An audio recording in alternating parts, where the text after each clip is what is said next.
നാട്ടുകാർ വന്നില്ലേ? ആരാ? ചന്ദ്രേട്ടനോ? വന്നു. മടുത്തിട്ടുണ്ടാവും ഞങ്ങളെ കൊണ്ട്. പാവം നാട്ടുകാർ അതും ഇതൊക്കെ പറഞ്ഞു തുടങ്ങിയിട്ടുണ്ട്. നാട്ടുകാരെ പറയണ എന്തിനാ? നിന്റെ അമ്മ പറയിപ്പിക്കണതാ. ഞാൻ എന്താണ് പറയിപ്പിക്കുന്നത്? തണ്ടും തടിയുള്ള ആണുങ്ങളെ കാണുമ്പോഴേ ചിലർക്ക് ഇരിക്കപ്പെടുന്നില്ലെന്നറിയാം. ആ ആശൊന്നും നടക്കില്ലടി. കൊച്ചമ്മേ, ഞാൻ നിങ്ങളോടൊന്നും പറഞ്ഞില്ല. എന്റെ അറിയത്ത് വന്നിരുന്ന നീ പിന്നെ ആരോടാടി പറഞ്ഞേ? കടവത്ത് വന്നു പോണ ആണുങ്ങളെ കണ്ണും കൈയും കാണിക്കാൻ നീ അത്ര നേരുകാര്യൊന്നും ആവണ്ട. തള്ളേ, തോന്നിയാസം പറഞ്ഞ വയസ്സും പ്രായമൊന്നും ഞാൻ നോക്കില്ല. നീ എന്ത് ചെയ്യോടി? അമ്മയ്ക്കൊന്നും മിണ്ടായിരിക്കാവോ? എടി, എന്റെ കൊച്ചിന് എന്തിനാ അവളുടെ കയ്യിൽ കൊടുത്തത്? കൊല്ലുവിളി രാക്ഷസേ. അയ്യോ, എന്റെ കൊച്ചങ്ങ് തളർന്നു പോയി.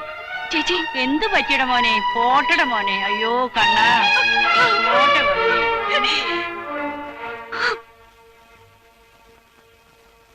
മനുഷ്യന്മാരായ നന്ദി വേണം, നന്ദി.